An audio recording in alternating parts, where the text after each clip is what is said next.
The fifth consecutive season of severe drought had transformed Whispering Pines Ranch into a banker's worst nightmare rather than the thriving cattle operation it once was.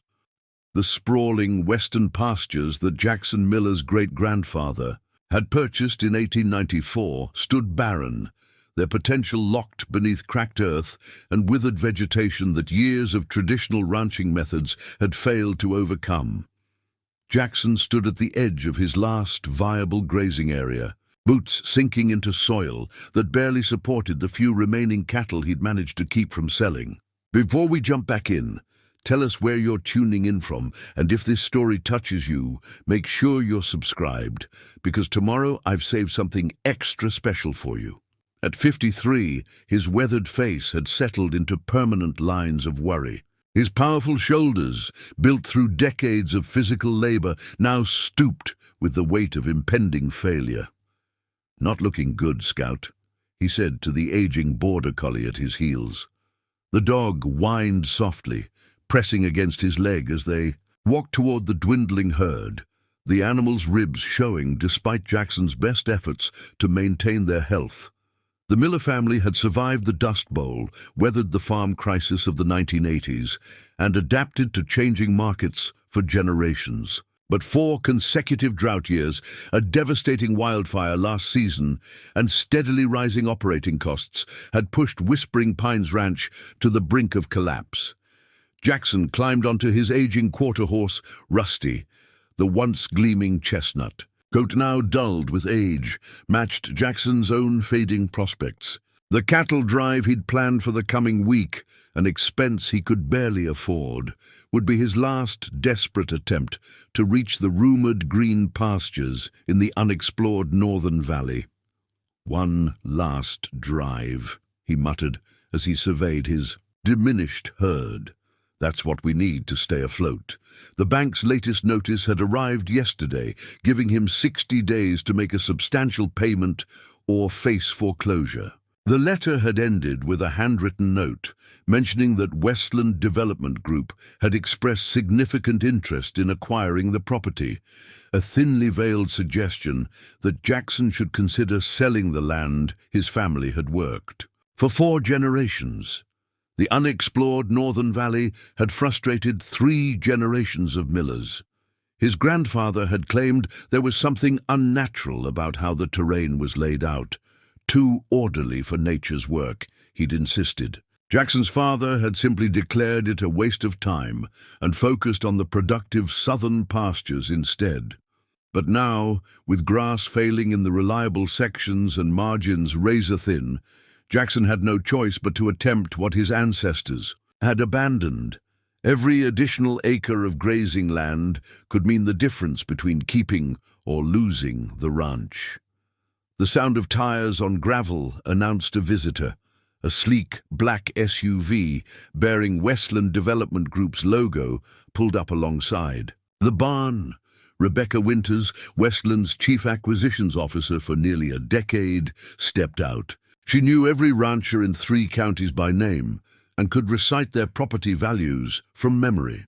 Her grandfather had been a cattleman who had lost everything in the agricultural crash of the 1980s, giving her what she claimed was a special appreciation for the challenges facing independent ranchers. Today, her normally friendly expression was replaced with professional detachment as she approached. "Jackson," she greeted him with a nod. "I wish this was just a social call." "Another offer?" he asked, though he already knew the answer. She handed him an envelope. 15% above our last proposal. That's all the increase I could get. Approved. Corporates eager to consolidate holdings in this valley before the new resort development goes in." He took the envelope without opening it. "Thanks for trying, Rebecca." She glanced at the cattle and the preparations for the drive. "Have you considered Dr. Harrison's theory about your northern valley?" Jackson's jaw tightened. Dr. Marcus Harrison, president of the State Historical Society and Westland's consultant, had been making increasingly insistent requests to survey Whispering Pines Ranch. His latest communication had suggested anomalies consistent with prehistoric human activity in the northern section, a claim Jackson found conveniently aligned with Westland's interests. "I'm not giving Harrison access to my property," he said flatly. "Not while I still have options." Rebecca's expression softened slightly. "Jackson, I understand the ranch has been in your family for generations, but at some point, you have to face reality. That section has never been productive, and Harrison's preliminary surveys suggest—" "I'll make it productive," he interrupted. "This week. That's why I'm planning one last cattle drive." She sighed. "Just don't wait too long to consider alternatives. Our offer won't stay on the table indefinitely." After Rebecca left, Jackson stood motionless beside Rusty, the corporate offer crumpled in his fist. Scout pressed against his leg, offering silent comfort. That evening, after reviewing the ranch's finances and finding no path to solvency, Jackson climbed to the attic. Dust motes danced in the beam of his flashlight as he made his way to an old steamer trunk tucked beneath the eaves. The trunk had belonged to his great-grandfather, Nathaniel Miller, who had claimed this land after returning from service as a scout in the frontier cavalry. Family legend held that Nathaniel had used tracking techniques unusual for settlers of that era to select this particular property, passing up seemingly better land. Jackson lifted the heavy lid, revealing leather-bound journals, old maps, and curious artifacts carefully labeled in faded handwriting. He hadn't examined these materials since inheriting the ranch, viewing them more as heirlooms than resources. As night fell over Whispering Pines Ranch, Jackson sat at his kitchen table surrounded by his great-grandfather's journals, their yellowed pages illuminated by a single lamp. The first entry, dated 1894, caught his attention immediately. "There is something in the northern valley that defies explanation. The local tribes speak of it with reverence and fear. The rock faces there, they say, hold memories of a time before." Time! Jackson closed the journal, his mind racing with possibilities. Tomorrow, he would begin the cattle drive that might be his last chance to save his family's legacy. But now, he had another reason to push into the Northern Valley, to discover what his great-grandfather had deemed important enough to risk everything for, and what corporate interests might now be pursuing with such determination. Outside, the wind whispered through the pines that gave the ranch its name, carrying perhaps the faintest echo of those who had come before, their stories waiting to be uncovered in the hidden reaches of his own land. Dawn broke over Whispering Pines Ranch in a blaze of amber and gold, the kind of sunrise that had captivated generations of millers. Jackson watched it from the porch, coffee mug in hand, mentally cataloguing all he would need for the drive ahead. The Miller family had been cattle people since before Wyoming was a state. They had survived drought, disease, economic crashes, and the slow transformation of the American West. Nathaniel Miller had acquired these 5,000 acres in 1894, recognizing potential that others had missed. His son, Edward, had expanded the operation through the tough years of the Great Depression, and Jackson's father, Robert, had modernized during the boom times of the 1960s. Jackson's gaze swept across the buildings that marked these generational shifts. The original cabin now used for storage, the main house built by his grandfather during better times, the modern barn his father had constructed. Each structure told a chapter of the family story, a legacy he had always assumed would continue long after his time. "Not much of a heritage to pass on now," he muttered to Scout, who looked up with concerned eyes. Inside the house, spread across his kitchen table, lay his great-grandfather's journals and maps. Jackson had spent half the night poring over entries that painted Nathaniel as a man obsessed with the Northern Valley. The writing revealed a side of his ancestor he'd never known, not just a pragmatic rancher, but something of a scholar and amateur archaeologist. Jackson picked up one of the older maps, tracing the carefully drawn topographical lines with his finger. Nathaniel had mapped the Northern Valley with surprising precision for the era, marking several areas with cryptic symbols that didn't appear in the legend. Preparing and narrating this story took us a lot of time, so if you are enjoying it, subscribe to our channel. It means a lot to us. Now back to the story.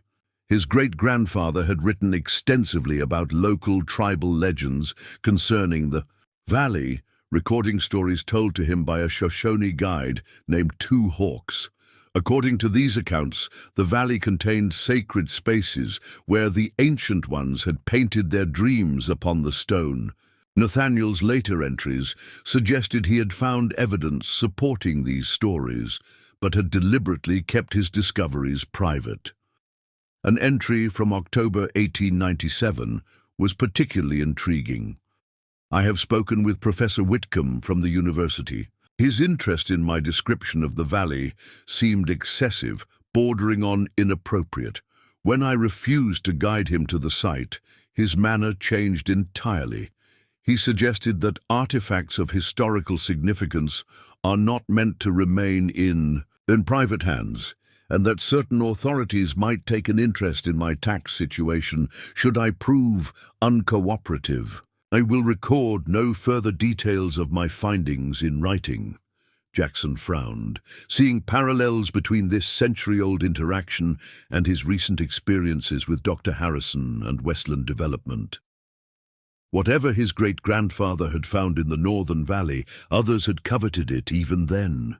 The silence was broken by the arrival of his 3 remaining ranch hands: Miguel Sanchez, who had worked the ranch for almost 20 years, Pete Williams, a local kid who had joined last spring, and Hank Crowfoot, an older man from the Northern Cheyenne tribe, who had a near-mystical way with cattle and horses. "Morning, boss," Miguel called as he entered. "Everything's ready for the drive. We can head out at first light tomorrow."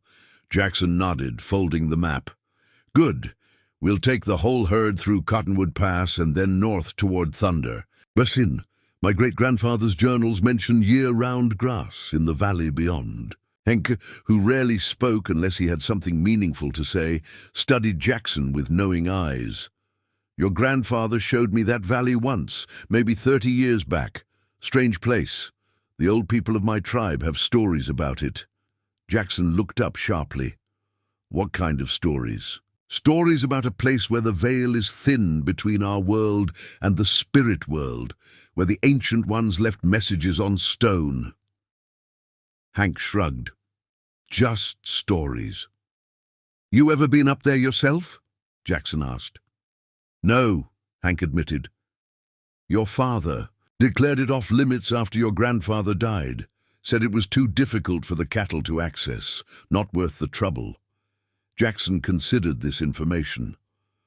"Well, trouble is exactly what we've got now. We need grass, and if there's any to be found, my great-grandfather's map suggests it's there." The ranch hands exchanged glances, aware of the desperate situation, but loyal enough not to mention it directly. "We'll make it work, boss," Miguel assured him. "The cattle are thin, but strong enough for the drive." As they discussed logistics, Jackson's mind kept returning to the journals. His ancestors had known something about the Northern Valley, something significant enough that outsiders had been trying to access it for generations. The parallels were too striking to ignore. Later that morning, as Jackson was checking the last of their supplies, an unexpected visitor arrived. Sarah Adler pulled up in her dust-covered Jeep, archaeological field gear visible in the back. As the county's only archaeologist, specializing in Native American rock art, she occasionally sought permission to document historical features on private ranches in the area.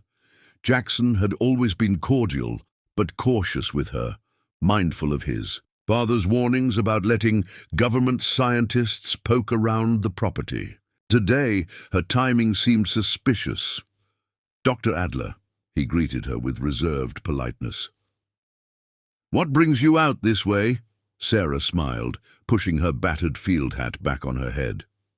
"Good morning, Mr. Miller. I'm documenting rock art sites for a preservation grant. There are some geological features on your northern boundary that might contain undocumented panels. Jackson tensed. That's private property. Of course, she assured him. That's why I'm here to ask permission first. The documentation would be non-invasive, just photographs and drawings. It could actually help protect any sites from development pressure. The mention of development raised Jackson's suspicions. Further, "You been talking to Westland or Dr. Harrison by any chance?" Sarah's expression shifted to confusion, then understanding. "Ah, no, quite the opposite. Harrison and I have had some professional disagreements about preservation versus institutional collection. I believe cultural sites should be documented, but left intact with indigenous consultation. Harrison's approach is more extractive." Despite his wariness, Jackson found himself somewhat reassured by her evident disapproval of Harrison. Still, the timing was too convenient. "I appreciate you asking, Dr. Adler, but we're beginning a cattle drive tomorrow. The northern section will be in use for the foreseeable future." She accepted the refusal gracefully. "I understand. If you change your mind, my offer stands." She hesitated, then added, "Mr. Miller, if you do encounter any rock art during your drive, I'd urge caution. These sites are incredibly vulnerable to damage. Even well-intentioned handling can destroy pigments that have survived for thousands of years." As Sarah drove away, Jackson wondered if she somehow knew more than she was saying. Between Westland Development's persistent offers, Dr. Harrison's specific interest in the Northern Valley, and now this visit from an archaeologist specializing in rock art, it seemed everyone suddenly had reasons to access the exact part of his property described in his great-grandfather's journals. That night, as final preparations for the drive were completed, Jackson sat on the porch watching stars emerge in the vast Wyoming sky.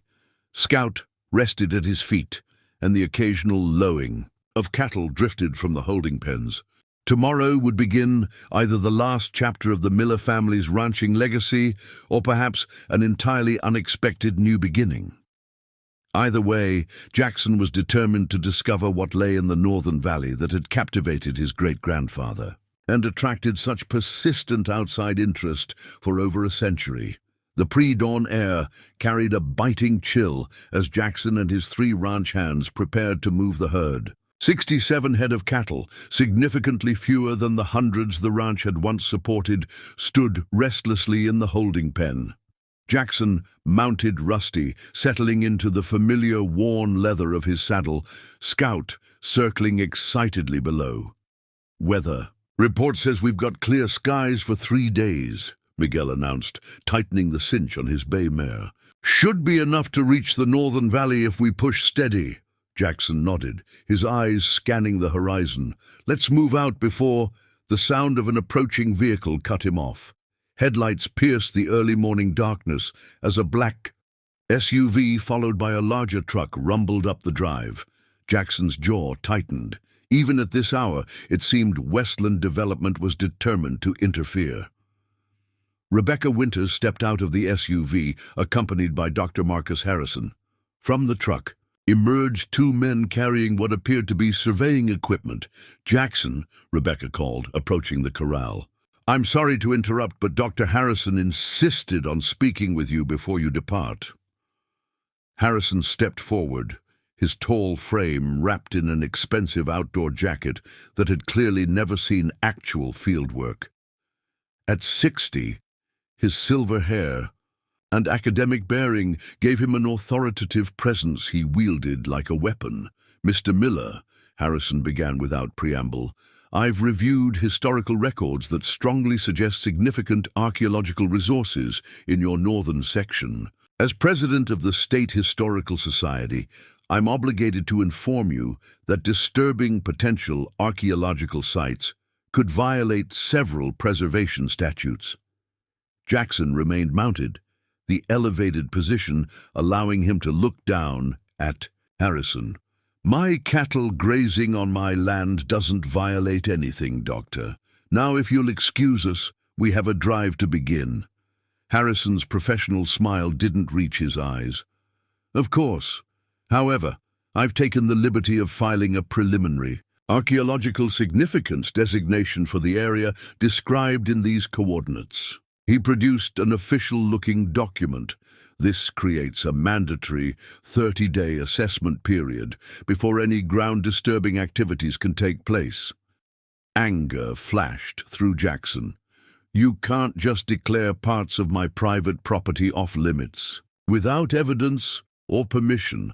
Actually, under Section 106 of the National Historic Preservation Act, when there's reasonable cause to suspect significant cultural resources, I can request temporary protective measures, Harrison countered. Smoothly, the paperwork was filed yesterday. Rebecca stepped forward, her expression a practiced blend of concern and opportunity. Jackson, this doesn't have to be adversarial. Westland is prepared to increase our offer by another 10% to compensate for this inconvenience. Dr. Harrison's team could complete their assessment, and you could avoid the financial strain of a potentially fruitless cattle drive. The coordinated pressure tactic was transparent. They were determined to prevent him from accessing the Northern Valley, which only strengthened his resolve to discover what was there. That land has been in my family for 4 generations, Jackson said evenly. Your paperwork doesn't change that. Hank moved his horse alongside Jackson's, his presence steady and supportive. Miguel and Pete positioned themselves nearby, creating a united front against the unwelcome visitors. Harrison's expression hardened. Mr. Miller, I'd strongly advise cooperation.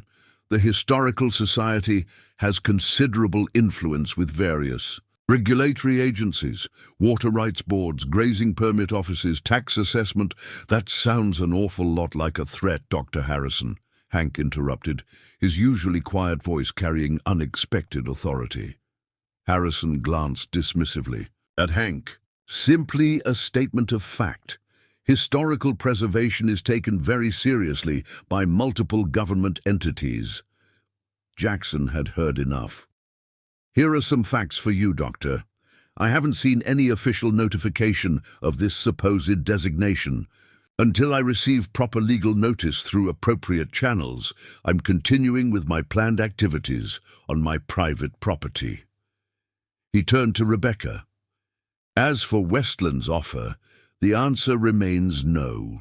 Rebecca sighed, apparently genuinely disappointed. We're trying to help you avoid a costly mistake, Jackson. The development is going forward with or without your parcel.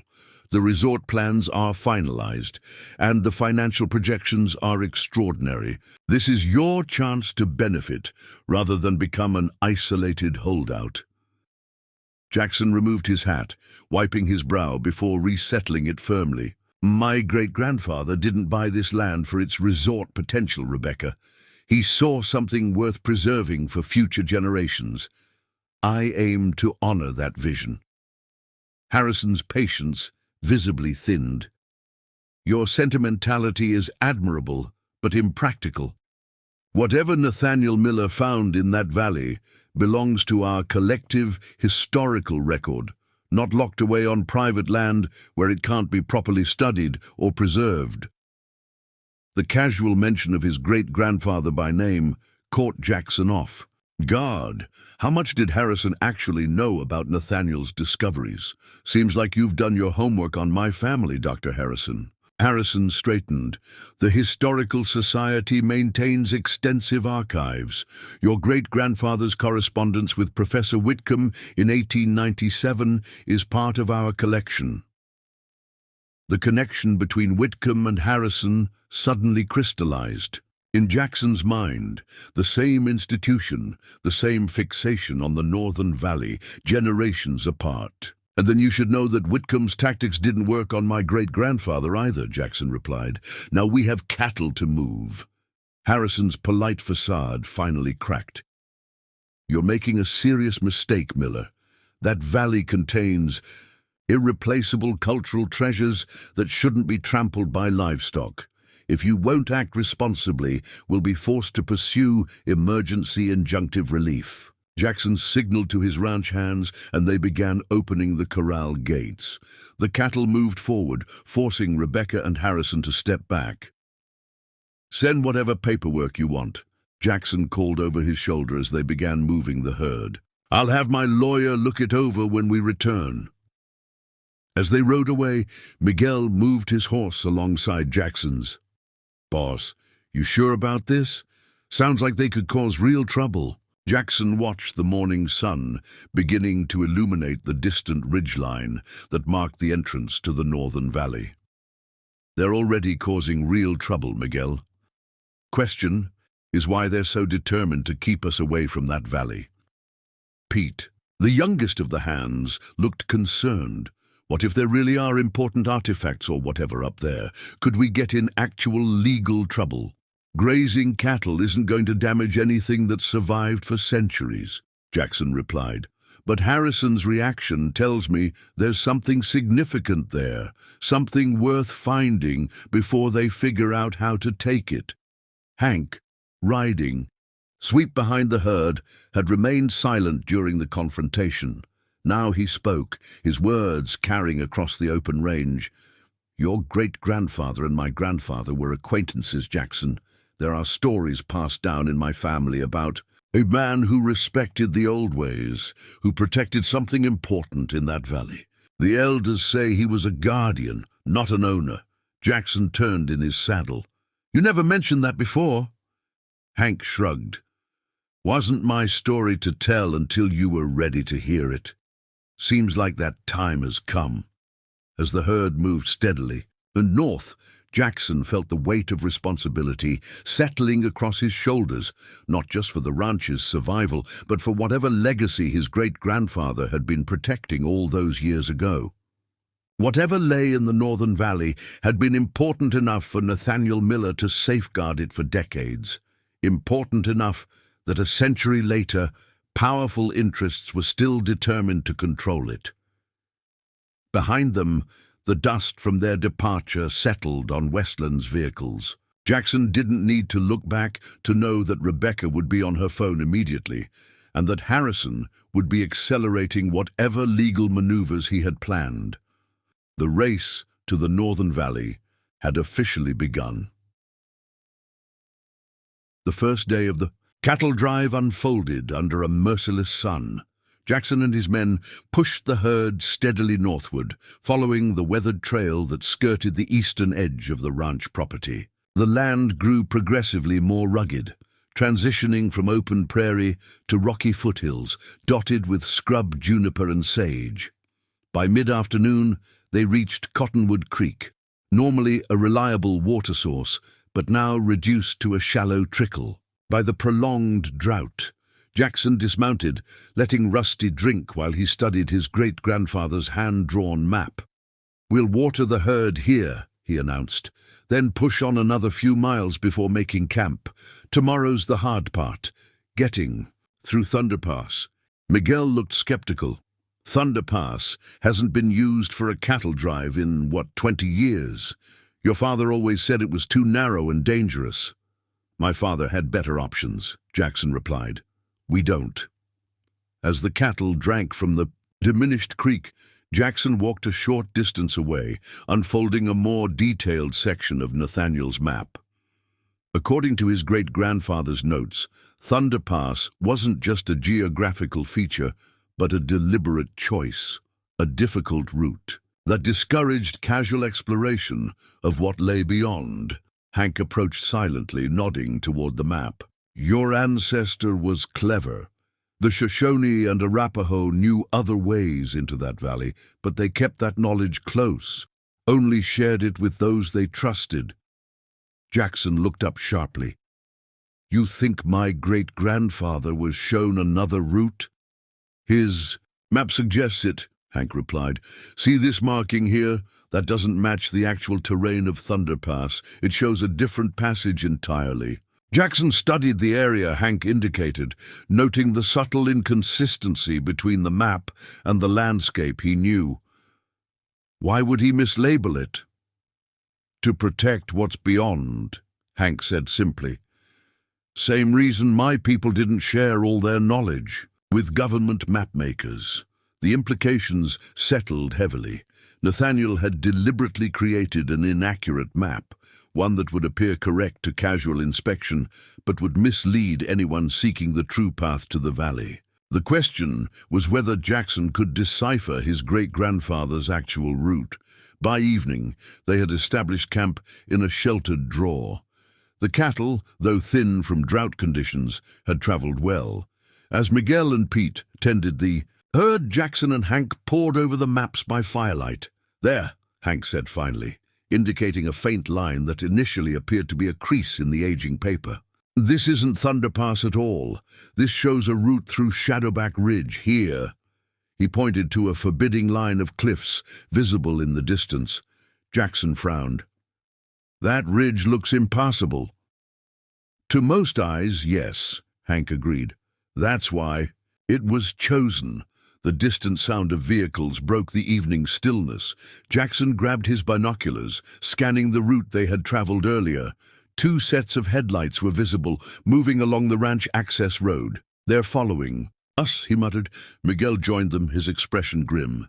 "Probably Harrison and his people. I knew they wouldn't give up that easily." Jackson made a quick decision. "We leave at first light, but not for Thunder Pass." Hank's found another route, one that might be what my great-grandfather actually used. "Those cliffs," Miguel looked incredulous. "Boss, the cattle can't climb those." "According to this map, they don't have to," Jackson replied. "There's a hidden passage through them.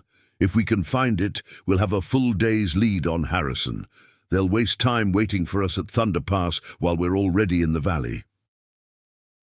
The night passed tensely, with Scout alerting them several times to movement in the surrounding hills.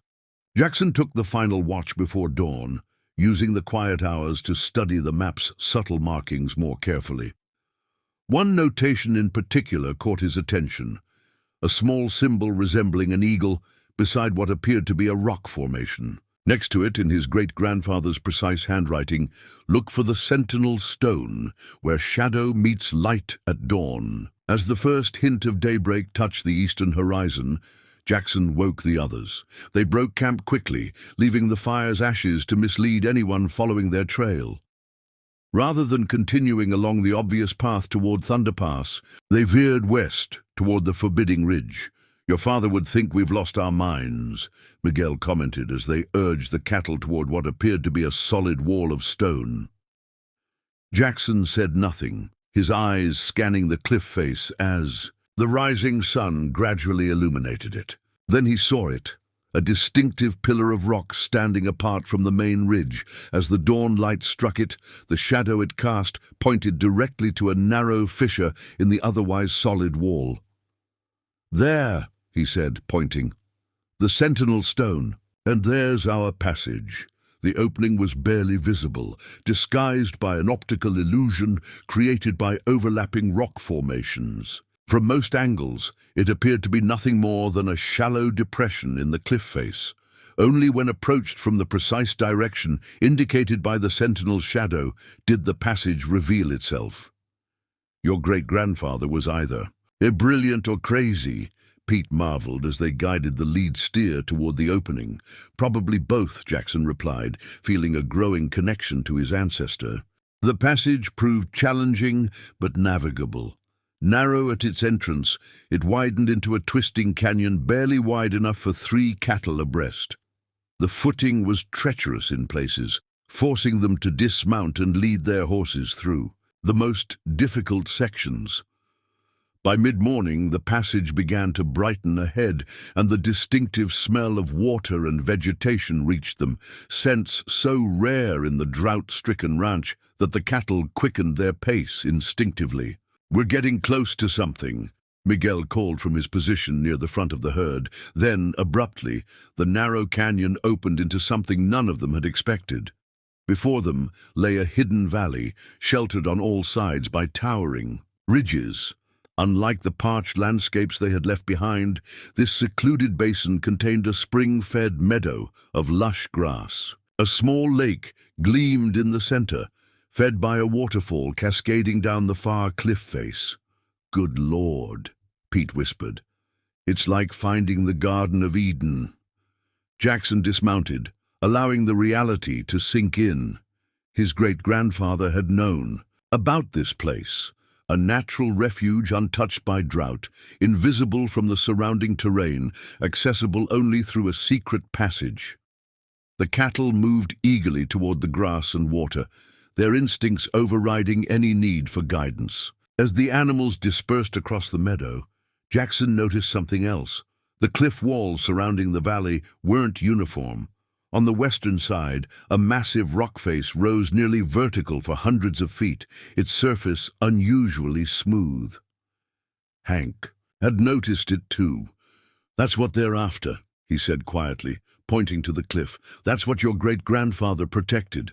Even from a distance, Jackson could see that the smooth rock face wasn't entirely natural. Colors adorned its surface in patterns too regular to be geological formations. As he stared, the shapes resolved into images, massive, intricate paintings, covering the entire cliff. "Rock art," Jackson breathed, understanding finally dawning. "Prehistoric paintings," Hank nodded solemnly. "The oldest and largest undocumented panel in North America, according to our oral histories. A sacred site created by the ancient ones, showing the history of the world from its beginning." The discovery left Jackson momentarily speechless. The Hidden Valley wasn't just a salvation for his cattle. It was a historical and cultural treasure of immeasurable significance. No wonder Harrison had been so determined to keep him away. With development rights to this valley, Westland wouldn't just be building a resort. They'd be controlling access to an archaeological site of global importance. "My great-grandfather knew," Jackson said finally. "He bought this land to protect this place." "And now you understand why," Hank replied. "The question is, what will you do with that knowledge?" As the sun rose higher, illuminating the massive painted cliff face in its full glory, Jackson felt the weight of his inheritance transforming from burden to purpose. Whatever happened next, he knew with absolute certainty that he stood exactly where Nathaniel Miller had intended, in a position to continue a legacy of protection that transcended simple land ownership. Behind them, the hidden passage remained. Their secret for now, but Jackson harbored no illusions. Harrison would eventually find his way here. The race hadn't ended. It had merely entered a new phase, with stakes far higher than the survival of a struggling ranch. The remainder of the day passed in a state of awe and practical necessity. While the cattle grazed contentedly on the lush meadow grass, Jackson and his men established a proper camp near the lake. The abundance of fresh water and natural shelter made it an ideal location, one that would have been perfect for ranching had it not been so deliberately hidden. As evening approached, Jackson found himself drawn to the massive painted cliff face. The afternoon sun had shifted, casting the entire wall in warm, golden light that made the ancient pigments glow with surprising vibrancy. Up close, the scale of the artwork was even more impressive. A continuous mural that began at ground level and extended upward nearly 60 feet, spanning the width of the cliff for hundreds of yards. "My God," he whispered, standing before images that had been created by hands long since returned to dust. The paintings depicted human figures, animals both familiar and strange, celestial symbols, and complex geometric patterns that seemed to flow into one another in a visual narrative. Hank approached quietly, standing beside him in respectful silence, for several moments before speaking. "The people call this the Wall of Time. The story begins here," he indicated the leftmost section, "with the creation of the world, and moves through the ages of man to here." His hand swept toward the right, which shows prophecies of times yet to come. Jackson studied the intricate scenes with newfound appreciation. "How old are these paintings?" "The oldest sections may be 8,000 years or more," Hank replied. "The wall was worked on by many generations, each adding to the story. The Newest sections might be 600 or 700 years old, before European contact changed everything. The technical achievement was staggering: pigments that had survived millennia, images that retained their power across countless seasons.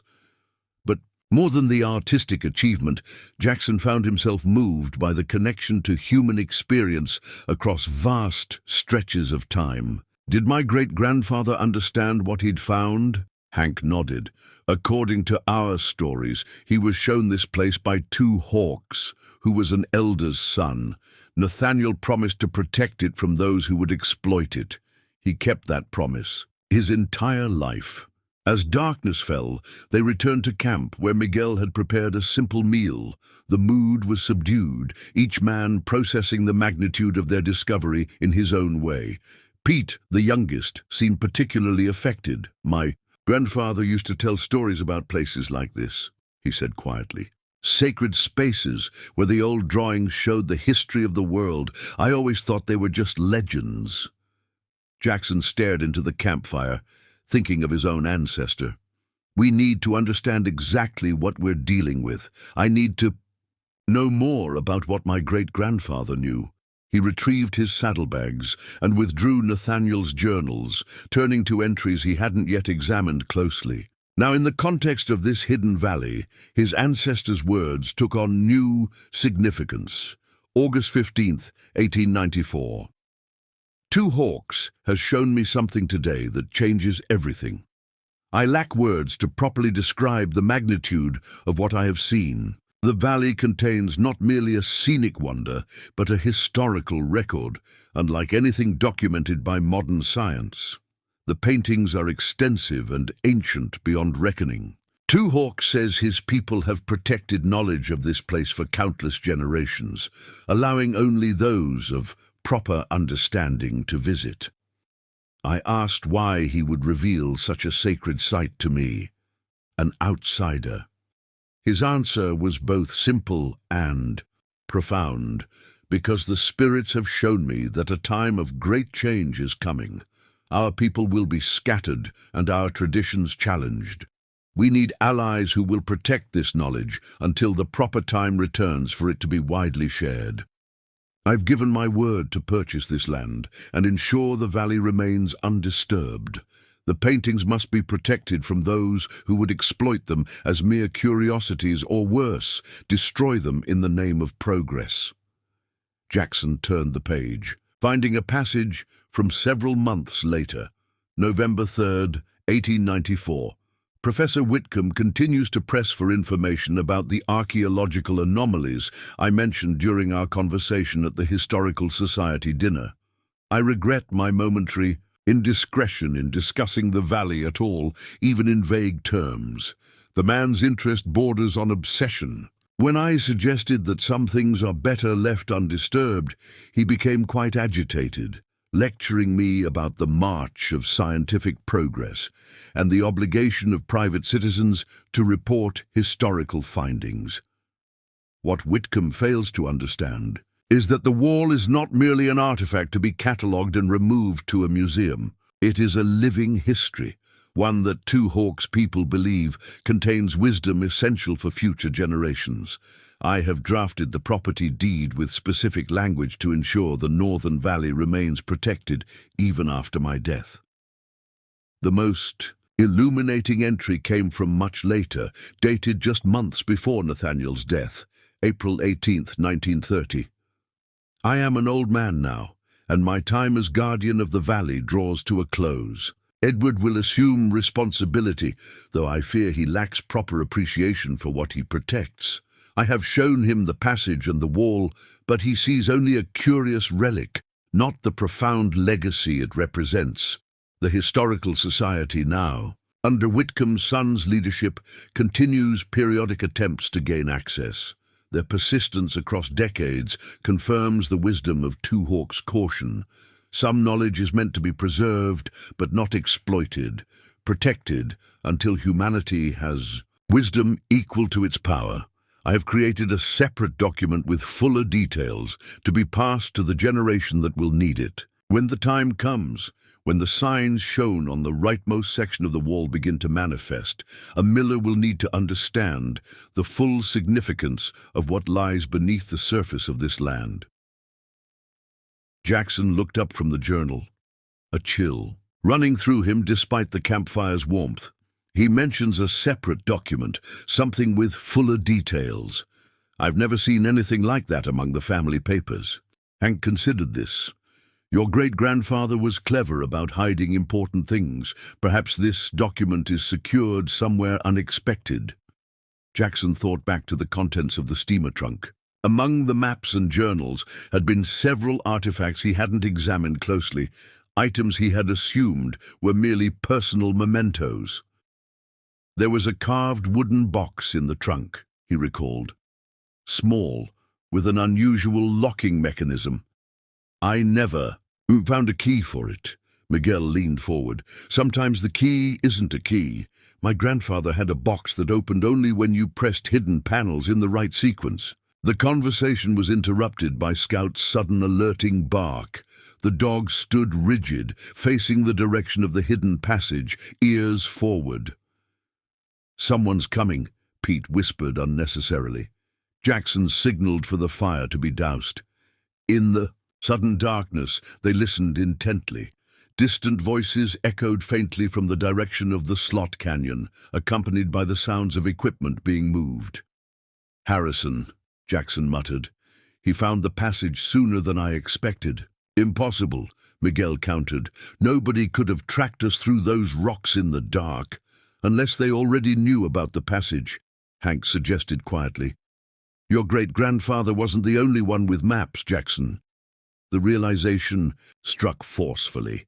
The Historical Society had been pursuing access to this valley for generations. It stood to reason they might have developed their own understanding of its location, perhaps lacking only the legal right to enter.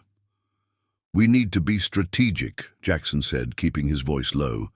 They can't bring vehicles through that passage, which means they're limited to what they can carry. Let's see what they're planning before we reveal ourselves. They moved quickly, securing the horses and positioning themselves where they could observe the canyon entrance while remaining hidden. Within 20 minutes, lights appeared at the mouth of the passage. 4 figures emerged, led by Harrison himself.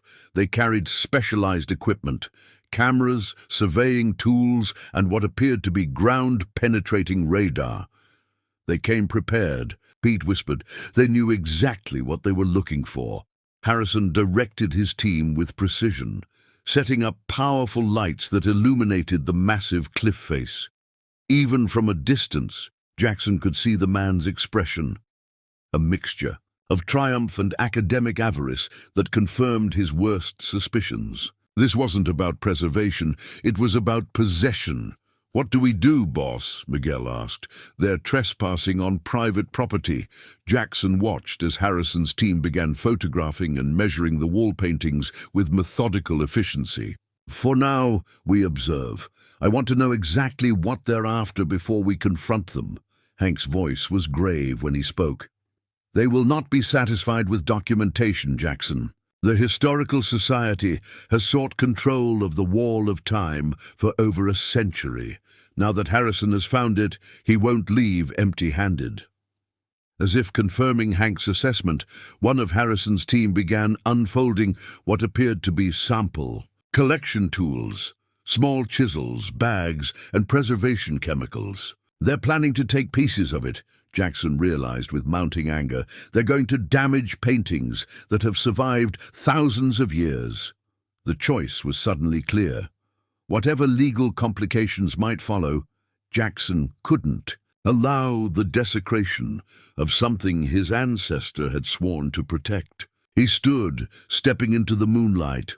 That's far enough, Dr. Harrison, he called, his voice echoing across the valley. You're trespassing on private property, and you're about to damage a historical site I'm legally obligated to protect. Harrison froze momentarily, then turned toward Jackson's voice. His surprise quickly morphed into practiced composure, the demeanor of a man accustomed to navigating challenging situations. Mr. Miller, he replied smoothly, I had a feeling we might encounter you here, though I must say your discovery of this passage was impressively quick."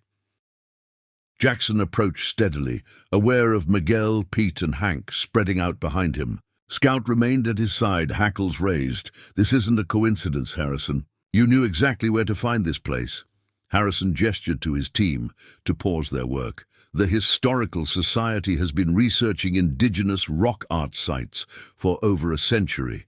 This particular location has been theorized about for decades, yet you've never had access," Jackson countered, stopping a few yards from Harrison, "because my family has protected it for generations." One of Harrison's team members, a younger man with specialized camera equipment, continued photographing despite the confrontation. Another was surreptitiously collecting small samples from the base of the wall, carefully scraping pigment into labeled containers. "Stop what you're doing," Jackson demanded. "You have no permission to remove anything from this site." Harrison sighed with theatrical patience. "Mr. Miller, you're out of your depth here. This discovery is of international significance. The Historical Society has filed emergency documentation paperwork that grants us scientific access under Section 106 provisions. Filing paperwork isn't the same as having it approved," Jackson replied, "and it certainly doesn't authorize destructive sampling." The standoff was interrupted by the unexpected sound of a helicopter approaching. Its searchlight swept the valley floor before settling near the painted cliff face. The aircraft descended, landing in the open meadow several hundred yards away. "Your reinforcements?" Jackson asked, his voice hard. Harrison's slight smile was, "Answer enough. Miss Winters from Westland Development, most likely. She's quite committed to ensuring proper oversight of significant discoveries." As the helicopter's rotors slowed, 3 figures emerged. Rebecca Winters was immediately recognizable, accompanied by 2 men in suits who carried briefcases rather than archaeological equipment. "Lawyers," Miguel muttered behind Jackson. "Now we're in for it." Rebecca approached with confident strides, appraising the scene with practiced efficiency. "Jackson, Dr. Harrison, I see everyone's made the same discovery." Her gaze moved to the illuminated cliff face, and for a moment, genuine awe overtook her professional mask. "My God, it's even more extensive than the surveys suggested." "What surveys?" Jackson demanded. "You've been conducting surveys on my property without permission?" Rebecca recovered quickly. "Aerial surveys using non-invasive technology, completely legal when conducted from public airspace." She gestured to the men beside her. "This is Gerald Atkins from our legal department and James Freeman from the State Attorney General's office. They're here to ensure everything proceeds according to proper protocols." The state official stepped forward, producing documents from his briefcase. "Mr. Miller, in light of the exceptional discovery on your property, the state has filed for emergency custodial oversight of this site, pending full archaeological assessment." Jackson felt his control of the situation slipping away. "This is still private property, protected by multiple generations of my family specifically to prevent this kind of institutional takeover." Harrison moved toward the wall, his academic enthusiasm overtaking his caution. "Look at this section here," he called to Rebecca and the officials. "These glyphs match patterns found at sites in Utah and Colorado, but the scale and preservation quality are unprecedented. And here," he pointed to a sequence of geometric symbols. "These appear to be astronomical markers, possibly tracking solstices or eclipses." Jackson watched with growing anger as Harrison essentially conducted a tour of the sacred site, pointing out features as if he were the rightful interpreter of its significance. The man's knowledge was undeniably extensive, but his approach felt fundamentally wrong, clinical, possessive, devoid of the reverence the place deserved. Hank stepped forward, his quiet voice cutting through Harrison's academic excitement. Those are not merely astronomical markers, Dr. Harrison. They are the calendar of ages, showing the great cycles of time, and you are misinterpreting their significance entirely. Harrison turned, noticing Hank properly for the first time. And you are Hank Crowfoot, Northern Cheyenne. My ancestors helped create some of these images, and my family has kept their meaning through oral tradition for centuries.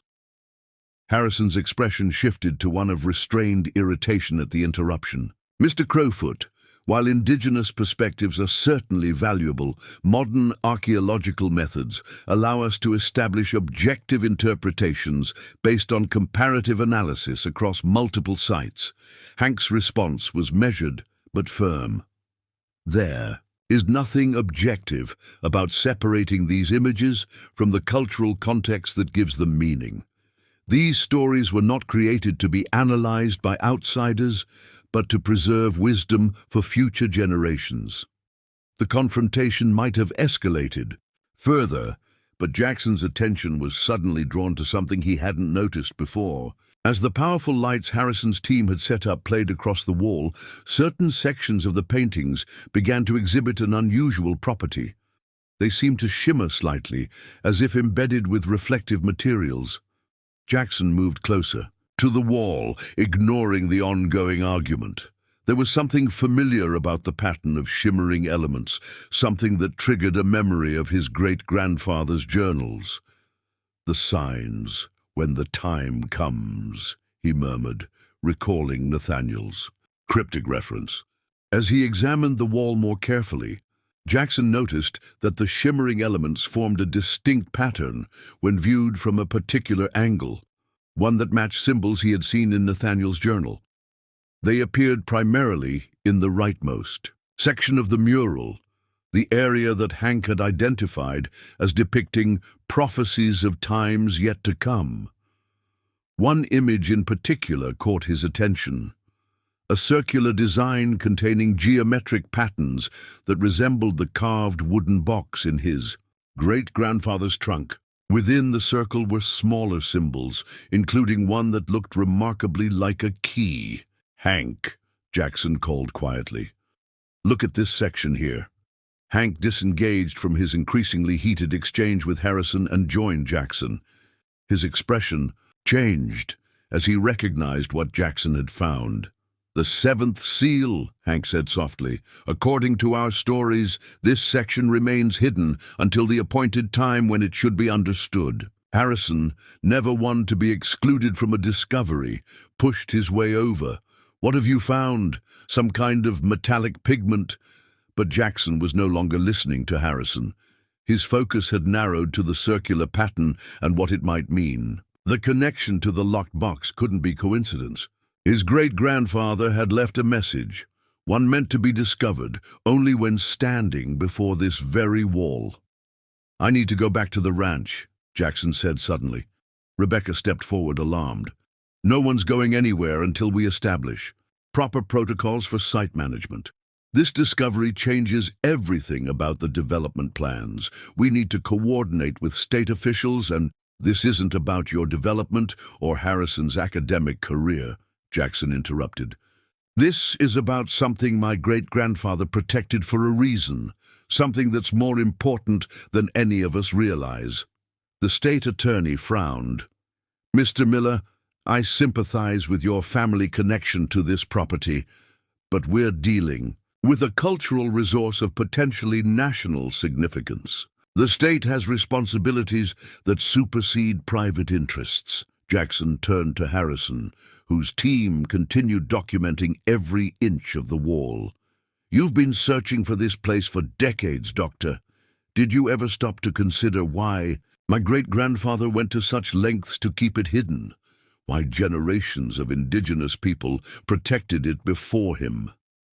Harrison's expression hardened. "Religious superstition and primitive protectiveness have kept countless archaeological treasures hidden from scientific study, Mr. Miller. Your ancestor, while well-intentioned, lacked the perspective to understand this site's true importance to human knowledge." The condescension in Harrison's tone crystallized something in Jackson's mind. This wasn't merely about different approaches to historical preservation. It was about fundamentally different worldviews. Harrison saw the wall as a subject to be studied, categorized, and ultimately controlled. Nathaniel Miller had seen it as something to be protected and preserved in its integrity, its secrets revealed only when the time was right. Jackson made a decision. "Miguel, Pete, stay here with the cattle. Keep an eye on our visitors. Hank, you're with me.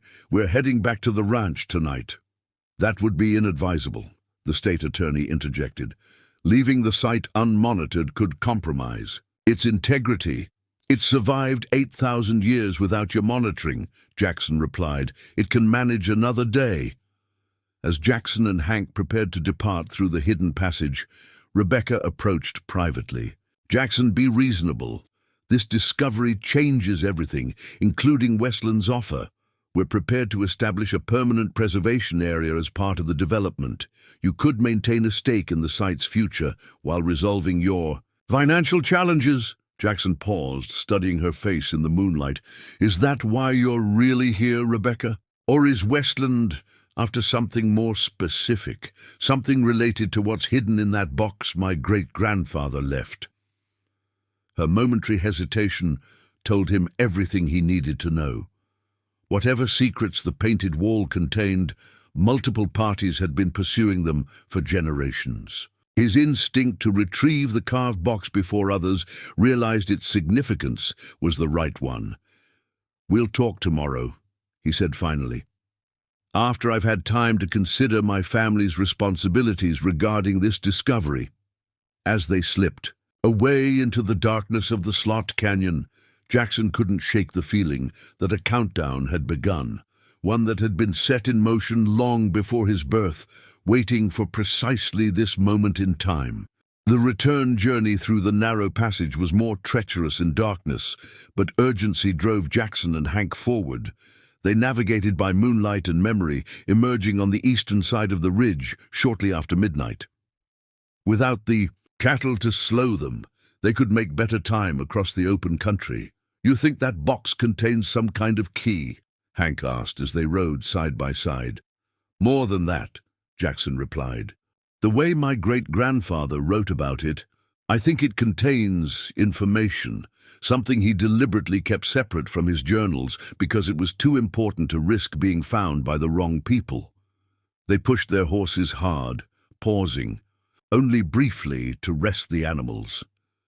By dawn, the familiar silhouette of Whispering Pines Ranch appeared on the horizon.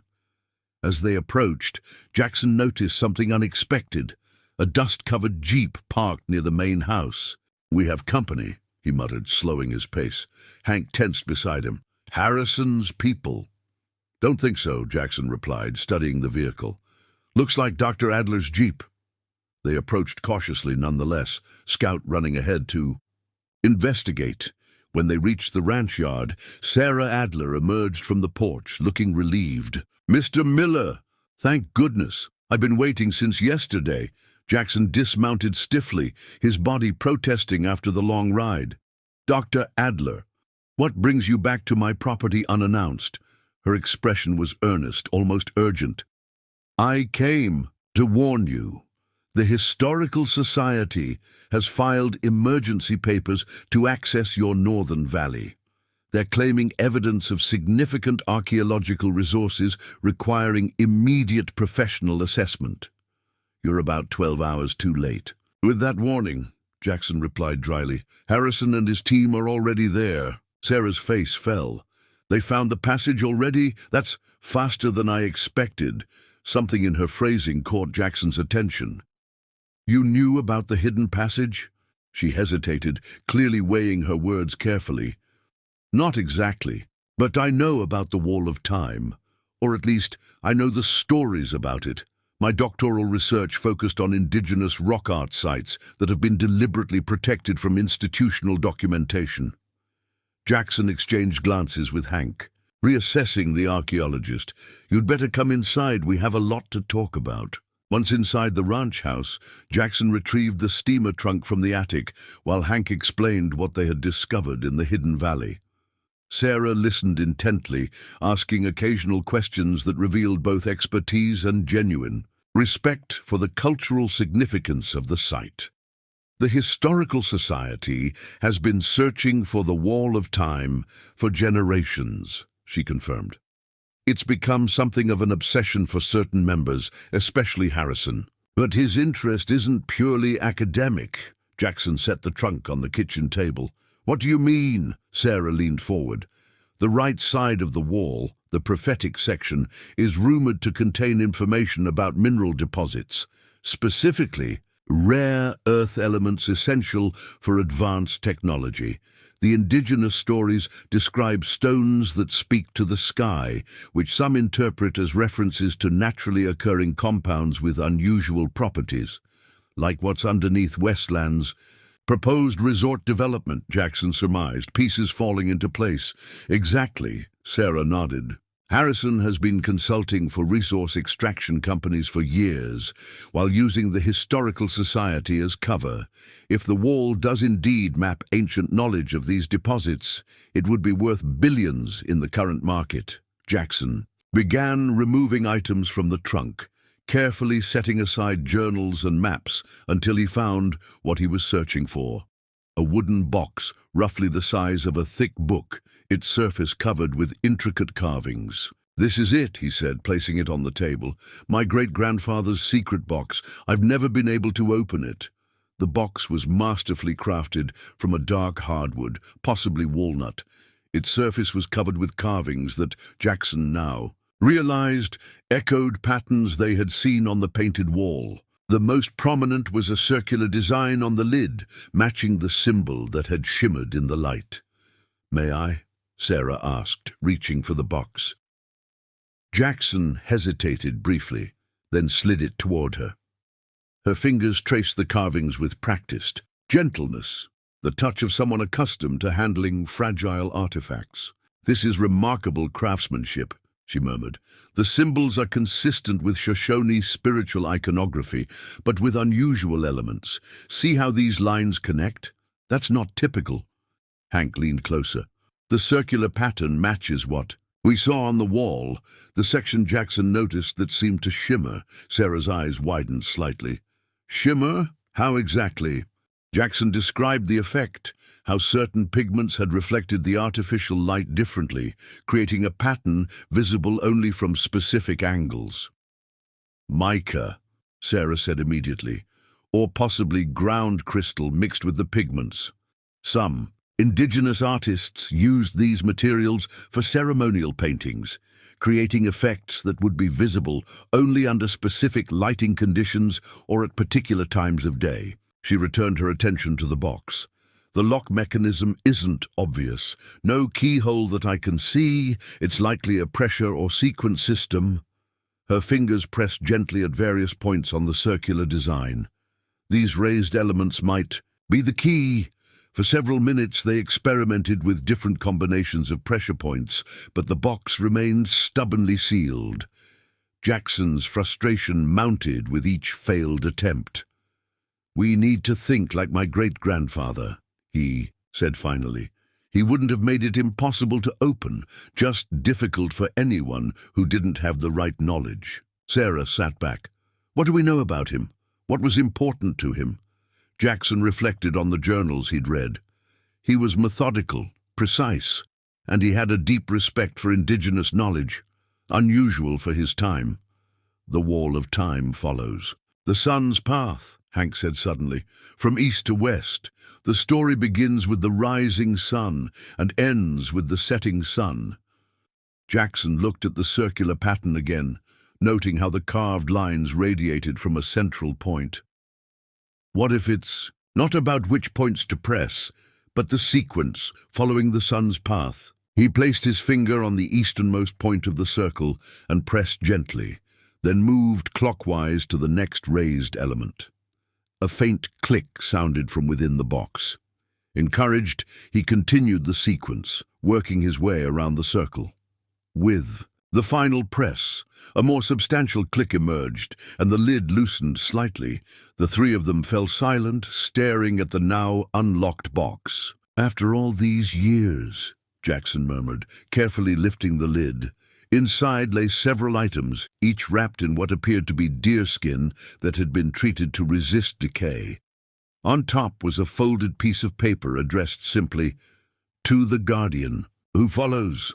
With careful fingers, Jackson unfolded the letter, immediately recognizing his great-grandfather's handwriting. "To the Guardian who follows. If you are reading this, then the time foretold on the wall of time has arrived. The seventh seal has revealed itself, marking the beginning of the age when the ancient knowledge must either be protected with renewed vigor or shared with humanity, depending on the wisdom of the present generation. The wall contains more than images. It is a map, a history, and a warning combined. What appears as simple rock art to untrained eyes is in fact a precise record of the Earth's resources and cycles, created by people who understood this land with a depth modern science is only beginning to comprehend. Beneath the valley lies something the ancient ones called the Heartstone, a mineral deposit with properties unlike any other. In the proper hands, it could bring tremendous healing and advancement. In the wrong hands, exploitation and destruction. The remaining contents of this box include a detailed map of the deposit locations and a journal explaining what two hawks shared with me about their properties. There is also a smaller box containing a sample of the mineral itself, passed down through his family for generations. I entrust you with the decision that I myself was not required to make. The wall of time indicates that when the seventh seal becomes visible, humanity stands at a crossroads. The Guardian must judge whether the world is ready for this knowledge or whether it must remain protected until a wiser generation emerges. Choose with care, for the consequences will echo through ages yet to come. Nathaniel Miller, October 12, 1930. The letter's implications settled heavily over the kitchen. Jackson carefully set it aside and removed the remaining items from the box: a leather-bound journal, a folded map, and a small stone container sealed with wax.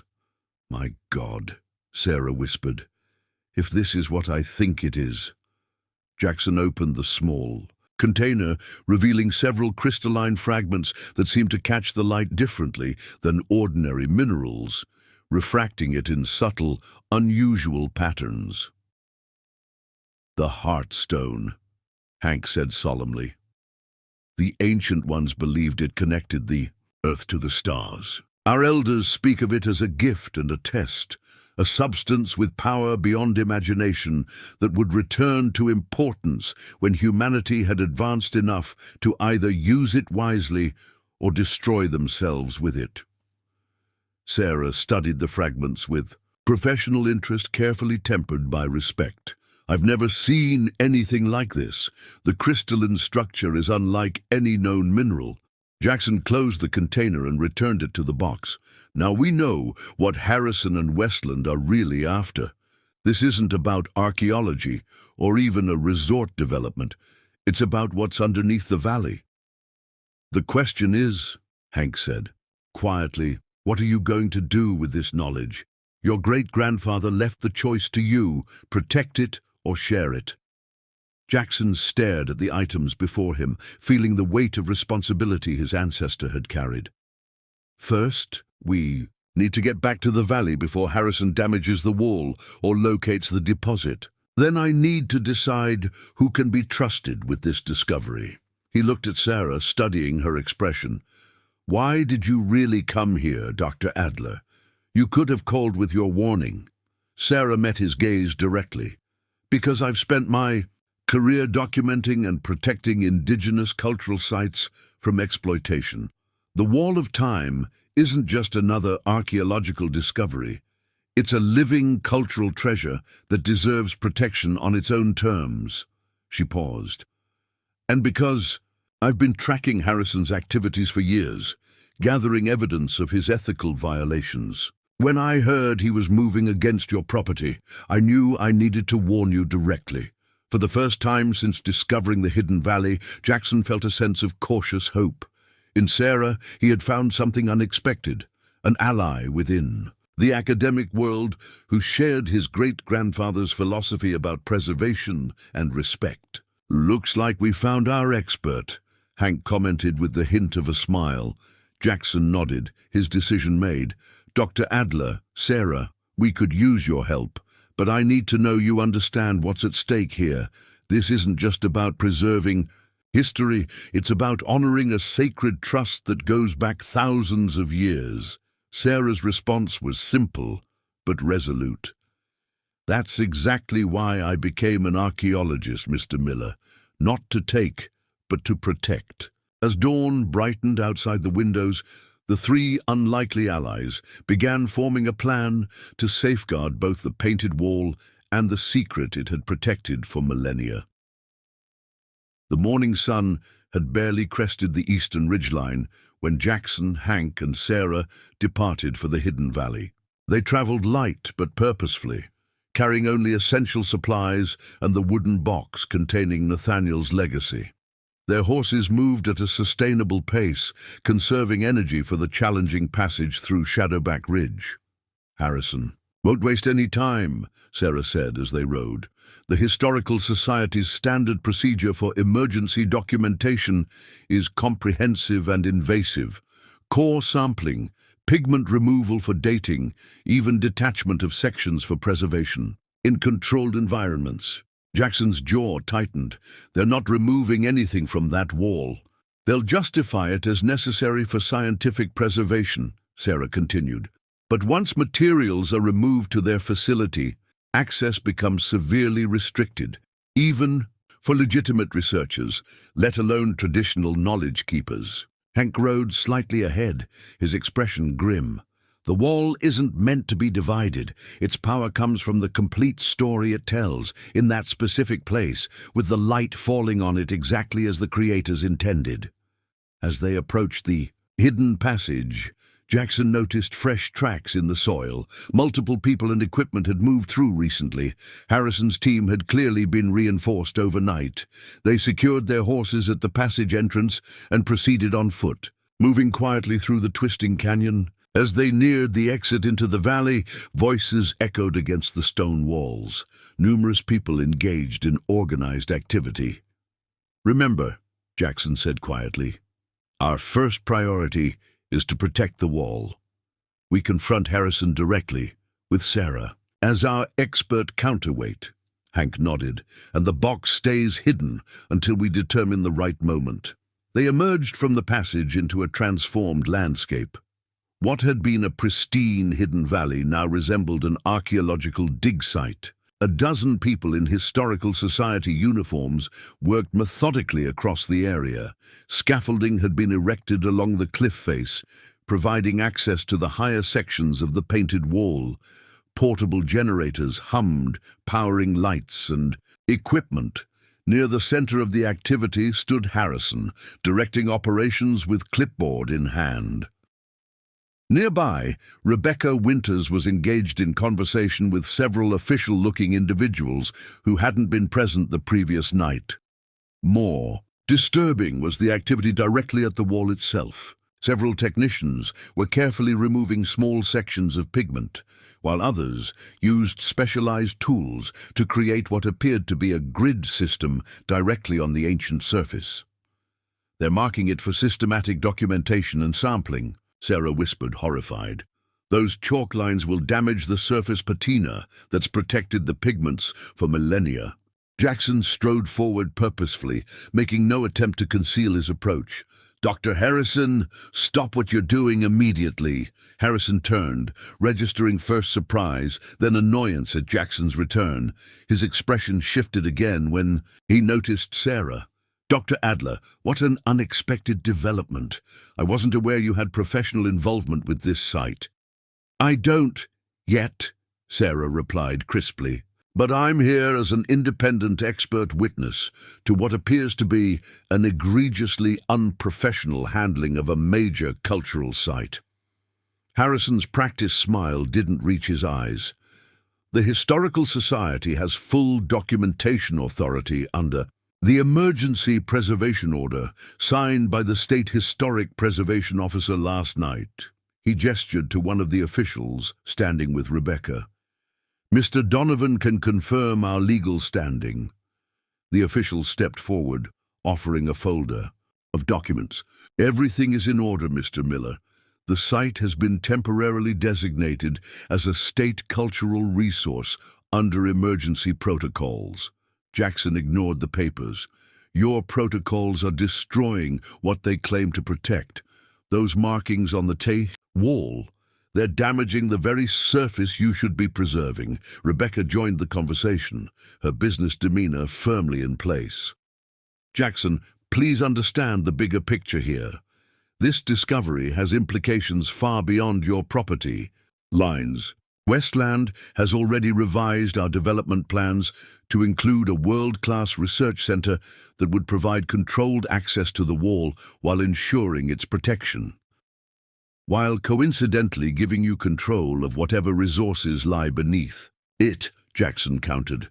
A flicker of surprise crossed Rebecca's face before she could mask it. Harrison was less successful at hiding his reaction, his expression sharpening with sudden suspicion. What exactly are you implying, Mr. Miller? Harrison asked carefully. Before Jackson could respond, Hank stepped forward, addressing the technicians rather than Harrison. Do you understand what you're damaging? This isn't just old paint on rock. These images have been protected by my people and by the Miller family for generations. They tell a story that was meant to remain whole. One of the younger technicians paused in her work, visibly uncomfortable. Others continued, taking direction only from Harrison. Sarah moved closer to the wall, her professional authority evident in her bearing. This gridding technique is outdated and unnecessarily invasive. Modern documentation protocols for sensitive pictographs specifically prohibit direct marking on surfaces, and these pigment samples are excessive by any standard. Harrison's patience visibly thinned. Dr. Adler, your expertise in localized rock art is acknowledged, but this site requires comprehensive analysis beyond standard protocols. The unusual mineral content of certain pigments necessitates more extensive sampling. The unusual mineral content, Jackson repeated. That's what this is really about, isn't it? Not the historical or cultural significance, but what the wall might reveal about what's beneath the valley. A tense silence followed his accusation. Several technicians had stopped working, watching the confrontation with growing discomfort. Harrison recovered quickly. Mr. Miller clearly doesn't understand the complex relationship between archaeological documentation and geological context. Ms. Winters, perhaps you could explain the integrated research approach Westland and the Historical Society have developed? Rebecca stepped forward smoothly. Our proposed research center would study both the cultural artifacts and the unique geological features of the valley. The comprehensive approach will ensure nothing is overlooked or undervalued, like the Heartstone. Jackson asked quietly. The effect was immediate. Harrison's composed facade cracked, his eyes widening slightly before narrowing with calculation. Rebecca froze mid-gesture, then quickly resumed her professional demeanor. I'm not familiar with that term, she said, too carefully, but Jackson had seen enough to confirm his suspicions. He turned to address not just Harrison and Rebecca, but the entire assembled team and officials. My great-grandfather protected this valley and the painted wall for reasons that went beyond simple preservation. The wall isn't just a historical artifact. It's a map and a warning about what lies beneath this valley. He paused, letting the words sink in. A mineral deposit with properties that could be tremendously beneficial or catastrophically dangerous, depending on how it's used. One of the state officials frowned. What kind of mineral deposit? One that certain parties have been pursuing for generations, Jackson replied, hiding their resource extraction interests behind academic and preservation claims. Harrison stepped forward, his voice cold. Mr. Miller is attempting to create confusion to maintain his control over valuable resources that should benefit scientific progress. This kind of obstructionism has impeded important discoveries throughout history, Sarah countered immediately. Or perhaps Mr. Miller is continuing a tradition of ethical stewardship that recognizes some discoveries require careful consideration rather than immediate exploitation. The confrontation had drawn everyone's attention now. Work on the wall had completely stopped as technicians, officials, and Westland representatives watched the unfolding drama. Jackson took advantage of the moment, gesturing toward the painted wall that towered above them. This is more than just pretty pictures or even historical documentation.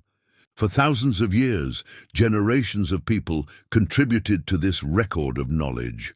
Astronomical observations, geological information, cultural wisdom, preserving it for a time when it would be needed. He moved closer to the section that had shimmered the previous night, the circular symbol that matched the pattern on his great-grandfather's box. In the morning light, it was less visible, but still distinctive.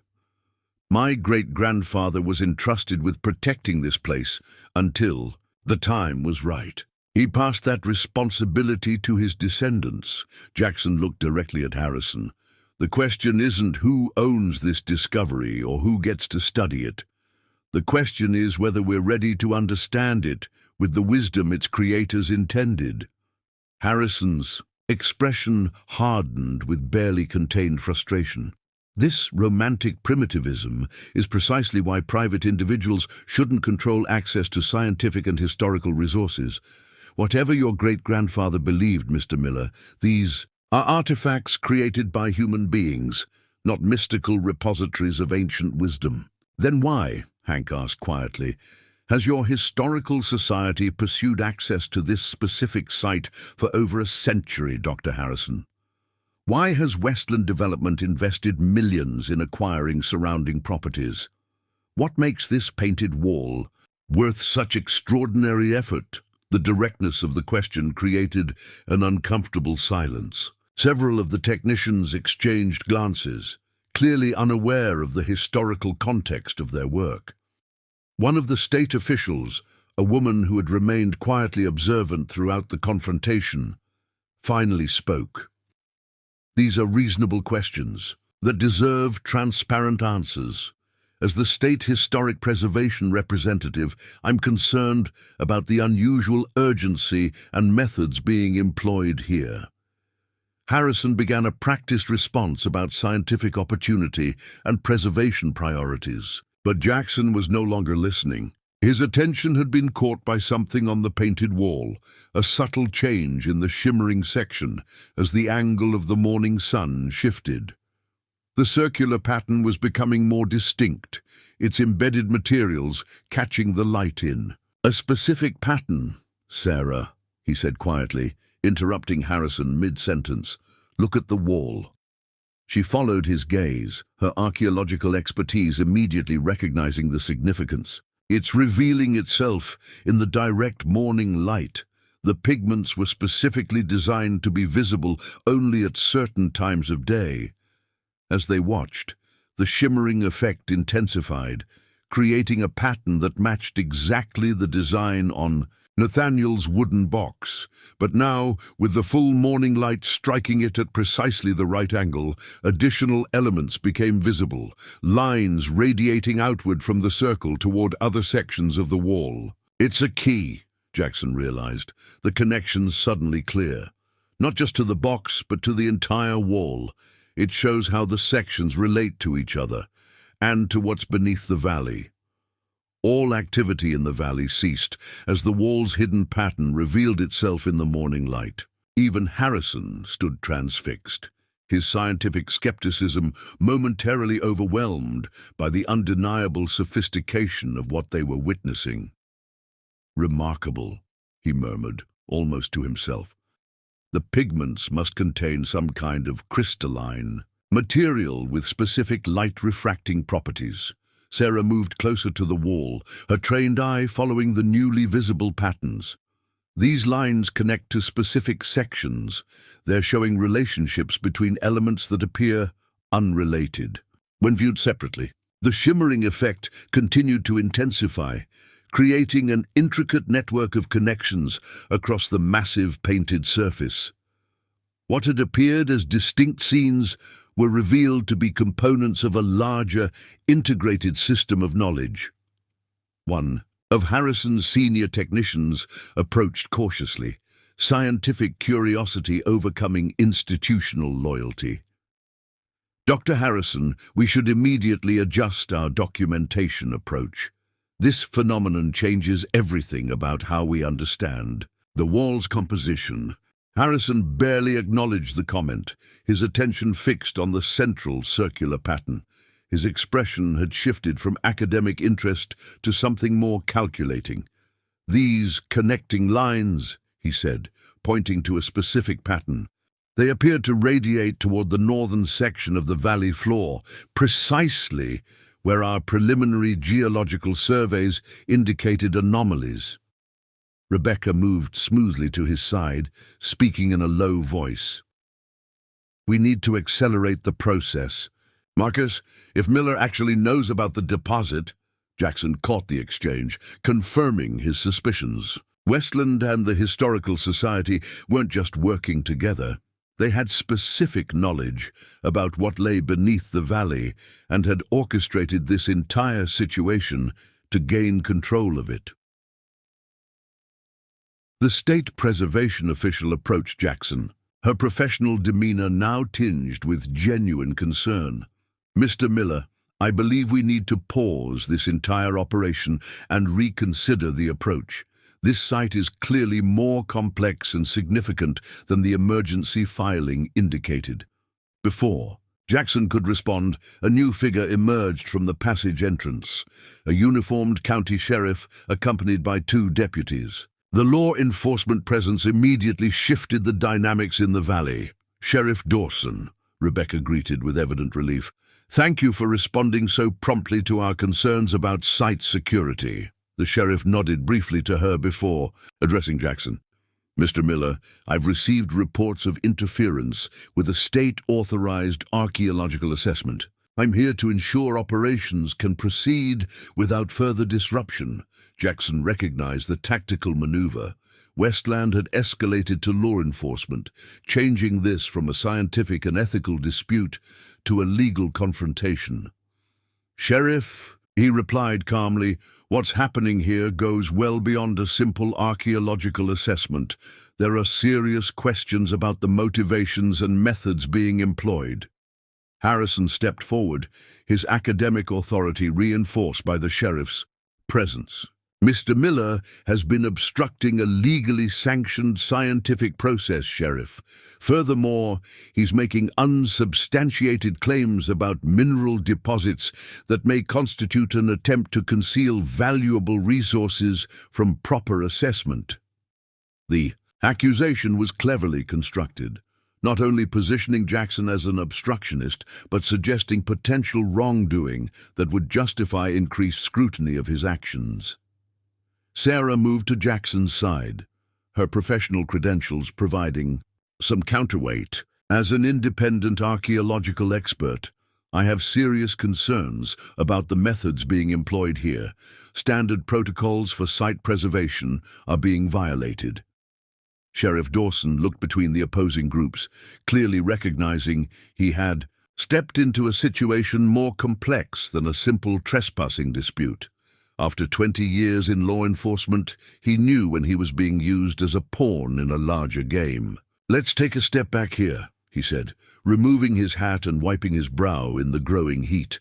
"I'm not qualified to judge archaeological methods or historical significance. My concern is maintaining order and ensuring lawful processes are followed." Jackson seized the momentary neutrality. "Sheriff, I'm not disputing that there's something of historical significance here. What I'm questioning is the rushed and potentially damaging approach being taken, as well as the underlying motivations." The sheriff gestured toward the official paperwork. "These orders appear legitimate, Mr. Miller." "Rushed through without proper review," Sarah interjected. and without tribal consultation, which is legally required for sites with potential indigenous cultural significance. This caught the sheriff's attention. "Is that accurate?" he asked, turning to the state preservation official. The woman hesitated, clearly uncomfortable. "The emergency provisions allow temporary suspension of some consultation requirements, but—" She glanced at the wall, where the morning light continued to reveal its hidden patterns. "This site clearly warrants more careful consideration than a standard emergency assessment." Harrison, recognizing the shifting dynamics, changed tactics. "Sheriff, while we debate procedural nuances, we're losing valuable documentation opportunities. The light phenomenon occurring right now happens only at specific times. We need to record it before the angle changes." "Record it, yes," Jackson agreed. "Destructively sample or mark the wall, no." As the impasse continued, Rebecca stepped away, speaking urgently into her phone. Jackson watched her with growing suspicion. Hank moved closer to Jackson, speaking softly. "They're stalling. Look at the far side of the valley." Following Hank's gaze, Jackson noticed several of Harrison's team had discreetly moved away from the wall and were now operating ground-penetrating radar equipment near the area where the shimmering lines converged. "They're using this distraction to locate the deposit," Jackson realized. Sarah noticed it too. This was never about the wall itself. They're using the wall as a map. Jackson made a quick decision. "Sheriff, I'd like to formally request that all subsurface surveying activities be halted immediately. My legal rights as the property owner include minerals and resources beneath the surface, which I believe Westland Development is attempting to illegally prospect without permission." This direct accusation shifted the sheriff's attention to the activity on the far side of the valley. "Ms. Winters, is your team conducting geological surveys?" Rebecca returned from her phone call, her composure slightly shaken. "Standard archaeological practice includes terrain assessment relevant to understanding historical site selection." "With ground-penetrating radar," Sarah challenged, "focused on areas completely separate from the cultural features?" The sheriff's expression hardened. "I think we need to clarify exactly what's happening here. All activities need to pause until we sort this out." Harrison began to protest, but was interrupted by the sound of approaching helicopters. 2 aircraft appeared over the ridgeline, one bearing Westland Development markings, the other unmarked. "Right. On time," Rebecca said, her confidence returning. "Our corporate counsel and the federal assessment team. They'll help clarify jurisdictional questions." Jackson exchanged glances with Sarah and Hank. The situation was escalating beyond their ability to control through direct confrontation. Whatever Westland and Harrison were pursuing, they had marshaled significant resources to secure it. "We need a different approach," Sarah said quietly. "This is becoming a legal and political battle we can't win through direct opposition." As the helicopters descended toward the valley floor, Jackson reached a decision. "Hank, it's time for the box." As the helicopters settled on the valley floor, kicking up dust and drowning conversation with their rotors, Jackson retrieved the wooden box from his pack. The timing felt significant. Just as outside forces threatened to overwhelm their position, the legacy his great-grandfather had preserved would finally be revealed. The aircraft doors opened, disgorging a group of suited executives and what appeared to be federal officials. Rebecca moved quickly to greet them, her expression reflecting triumph rather than mere professional satisfaction. "What's your plan?" Sarah asked as they watched the new arrivals being briefed. "My great-grandfather, it didn't just leave information," Jackson replied. "He left a choice, whether to protect this knowledge or share it. I think it's time to share it, but on our terms, not theirs." He stepped forward, positioning himself where he could be seen by everyone in the valley. The box in his hands drew immediate attention, particularly from Harrison, whose expression shifted from confident control to suddenly alert concern. "Before we proceed with legal arguments and jurisdictional disputes," Jackson called out, his voice carrying across the "No, quiet, Valley. There's something everyone here should understand about what's really at stake." The assembled groups, technicians, officials, law enforcement, and corporate representatives turned toward him. Even the newly arrived executives paused their conversation with Rebecca. "This valley and the painted wall have been protected by my family for generations, not out of greed or ignorance, but because my great-grandfather understood their true significance." Jackson held up the wooden box. "This contains information passed to him by indigenous knowledge keepers about what lies beneath this valley, what Westland and the Historical Society have actually been pursuing." Harrison stepped forward. "Mr. Miller, whatever family heirlooms you possess are hardly relevant to a formal archaeological assessment." "This is the Heartstone," Jackson interrupted, opening the box and removing the small container with the crystalline fragments, a mineral with properties unlike anything in modern scientific catalogues. The painted wall isn't just historical art. It's a detailed map showing where these deposits are located and warning about their power. One of the newly arrived men, distinguished, gray-haired, with an air of corporate authority, broke away from Rebecca's group. "I'm Edward Westland, CEO. What exactly are you claiming, Mr. Miller?" Jackson met the executive's eyes directly. "That your company, in partnership with the Historical Society, has been searching for these deposits for decades, hiding behind archaeological preservation and resort development plans. The wall describes minerals with unusual properties, what modern science might call superconductive materials or quantum-responsive elements, potentially worth billions in technological applications." Westland's expression remained carefully neutral, but his eyes betrayed intense interest in the crystalline fragments. "These are serious allegations." "They're accurate allegations," Sarah added. "I've been tracking the Historical Society's unusually focused interest in this region for years. Their pattern of research has been inconsistent with normal archaeological priorities, but perfectly aligned with resource identification." Harrison's composed facade finally cracked. "This is absurd. Miller is spinning indigenous folklore into conspiracy theories to maintain control of valuable resources that should benefit humanity's scientific advancement." Benefit humanity, or benefit Westland Development's market position in rare earth minerals? Hank countered. The confrontation had reached its critical point. Sheriff Dawson looked increasingly uncomfortable with his role, while the state preservation official was openly questioning the documentation she had signed. Even some of Harrison's team appeared uncertain about their mission's true purpose. Jackson raised his voice to address everyone present. "My great-grandfather was entrusted with a choice, when to reveal what this valley contains and who should control its power. He believed that decisions should be made not by corporations or institutions, but by someone who understood both the scientific potential and the ethical responsibility." He turned to face Westland directly.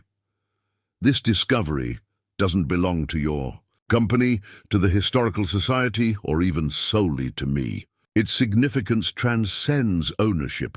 The question isn't who controls it, but how humanity will use it." The valley fell silent as Jackson's words resonated across the assembled groups. Even the wind seemed to pause, as if the land itself were waiting for the resolution of a conflict centuries in the making. Edward Westland was the first to break the silence, his corporate instincts giving way to genuine curiosity. "If what you're saying is true, Mr. Miller, why reveal it now? Why not simply maintain your family's secrecy?" "Because my great-grandfather understood that knowledge this important couldn't and shouldn't remain hidden forever," Jackson replied. "The wall indicates that when the seventh seal becomes visible, the time has come for humanity to either use this knowledge wisely or suffer the consequences of misusing it." He placed the crystal fragments back in their container. But he also knew it shouldn't be controlled by any single entity, corporate, governmental, or academic. One of the federal officials stepped forward, introducing herself as Dr. Eleanor Phillips, from the Department of Energy's Advanced Research Division. "These crystals, may I?" she asked, extending her hand. Jackson hesitated, then allowed her to examine one fragment. Her scientific training couldn't mask her astonishment. "If this material has the properties you're suggesting, it could revolutionize everything from energy production to computing," she said quietly. "This isn't just another mineral deposit." Harrison began to protest, but was silenced by a sharp look from Westland, who was rapidly reassessing the situation. "What exactly are you proposing, Mr. Miller?" the CEO asked. Jackson looked around the valley, at the painted wall that had preserved ancient wisdom, at the land his family had protected for generations, at the people now gathered at this pivotal moment. "A partnership," he said finally. "Not ownership, but stewardship. The valley and its resources protected by a trust, with representatives from the tribal nations whose ancestors created the wall, scientific researchers committed to ethical advancement, and yes, commercial development, but governed by principles that ensure the benefits are widely shared." He turned to Sarah and Hank. "My great-grandfather protected this place until the right time came. I think that time is now, not for control or exploitation, but for responsible revelation." Over the following weeks, what became known as the Miller Valley Trust was established. The painted wall was carefully documented using non-invasive technologies, with tribal elders guiding the interpretation of its symbols. The Heartstone deposits were confirmed exactly where the ancient painters had indicated, and preliminary research revealed properties that defied conventional scientific understanding. Whispering Pines Ranch was transformed, not into the resort Westland had initially envisioned, but into a research center and cultural heritage site that honored both the land's natural beauty and its extraordinary historical significance. 4. Jackson Miller, the ranch his family had fought to preserve, gained a purpose beyond cattle production. As he stood on his porch 6 months later, watching scientists and indigenous knowledge keepers working side by side in the valley below, he felt a profound connection to his great-grandfather. Two men, generations apart, united by a sacred trust that had found its meaning in the fullness of time. Up next, you've got 2 more standout stories right on your screen. If this one hit the mark, you won't want to pass these up. Just click and check them out. And don't forget to subscribe and turn on the notification bell so you don't miss any upload from us.